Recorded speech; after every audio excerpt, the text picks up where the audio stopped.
Ang Semana Santa, tiyempo sa pagpamalandong kang mga Kristiyano sa kamatayon kang aton manluluwas. Amo man diyang tiyempo na nagapahanamdam ka natin kang istorya kang aton kaluwasan.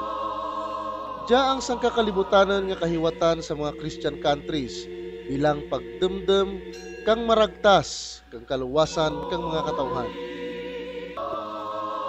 Regya sa aton probinsya na narisari ang makita nga tradisyon sa pagselebrar kang Semana Santa, na narisari ang makita ng mga hirikuton kang mga katawhan angat sa diyang selebrasyon. Sa banwa kang Sibalem, may darwa ka mga simbahan nga nagapanguna sa buhi nga tradisyon sa pagselebrar kang Semana Santa, ang simbahan Katoliko kag ang simbahan ka mga Aglipayano. Ang banwa kang Sibalem, isa ra sa mga banwa kang Antique nga manggaranan sa religious heritage. Sa kada Semana Santa, ang prosesyon nagasadyang banwa ang ginadugukan kang hindi lamang taga Sibalem kundi pati kang iba nga mga katawhan halin sa ibang kabanwahanan. Kada banwa may pinasahi nga pagselebrar kang Semana Santa. Ang diyang tuigan nga selebrasyon sa banwa kang Sibalem, makabig nga tourist attraction sa banwa kag sa kainged nga mga kabanwahanan. Kalabanan nga ginadugukan ka mga katawhan among prosesyon ka mga pasos kun Huwebes Santo kag Biyernes Santo. Sa kalabanan, ang Semana Santa, tiyempo sa pagtingeb ka mga pamilya, agad sa pagtuman kag panaan. Ang pagprosesyon kaimaw sa mga santos nga ginahuptan kang mga Sibalongan.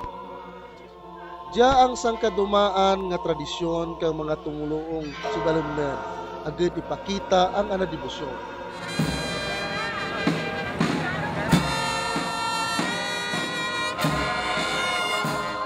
So, Monsignor, sa nakita natin, every year, ginagawa ang dyan pagposisyon ng mga santos.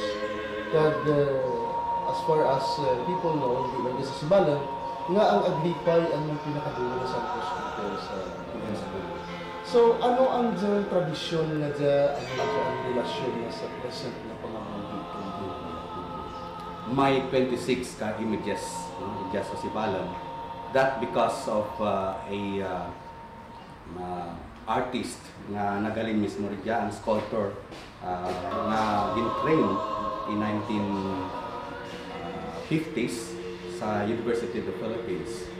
Ang dyan mga artist nga sa diin nag-dihon kang mga images kunandat nga duro ang gintigayon dyan sa Sibalem.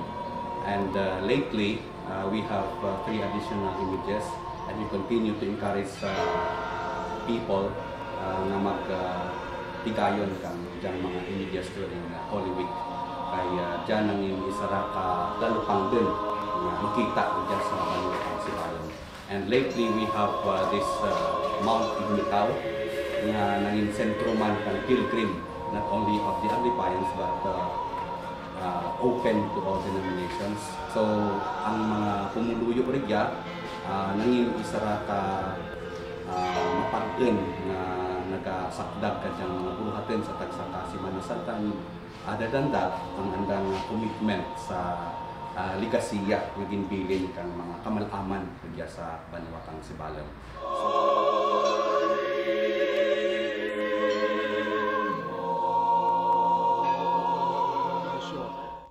Ang Katedral ni St. Jude Tadeos amo ang sentro kang pagtuluhan Aglipayano rigya sa Antique, kag diya ang makita sa banwa kang Sibalem.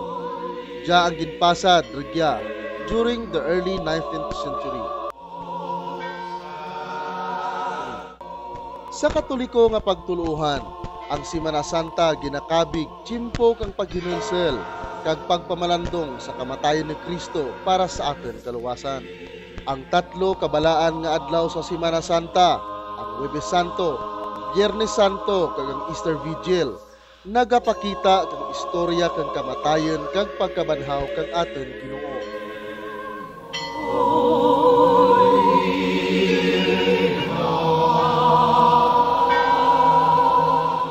Ang pagprosesyon ka mga pasos sa kada Semana Santa, sang kaliving katekesis sa mga Katoliko, nga nagapahanamdam sa tagsa katumuluo, kang kontribusyon ka mga santos sa atin kaluwasan. Kaya kung kahapon, ang tatlo ka adlaw, gintingog sa isara ang Saulo, selebrasyon. Kaganina, inintatlo ka balaan na adlaw na mga Lunes Santo, Miyerkules Santo, kag Sabado de Gloria, kapag Easter Vigil, gintingog sa isara lamang ka selebrasyon. Ang selebrasyon sa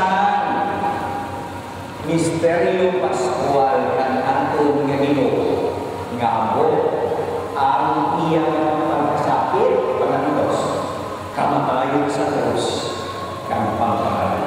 Isaralan kapag sa ulong, sa bagay na kahapon, nagtapos kita sa Lunes Santo, silently, wala kang final blessing. Kadyaman, tapuso man natin diyan at pang sa ulong, no?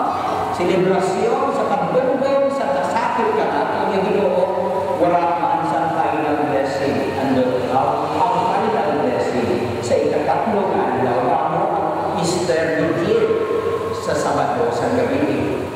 Nagkakaulugan sa paghiusa sa isang lamang na selebrasyon nga mo ang Misteryo Pascual ka natin yung Ginoo, pero tatlo nga adlaw.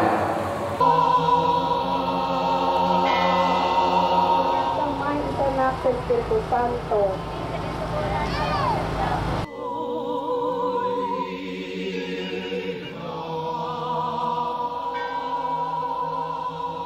Matuod nga sa kada selebrasyon kang diyang balaan nga simana sa kada tuig, diya ang ginadugok kang mga deboto agad sa pagselebrar.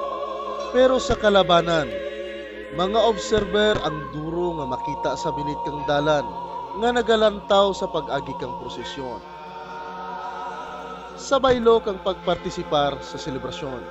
Sadya nga sitwasyon, ang pagsaulog kang Semana Santa, sangkaranan tawon gid lamang.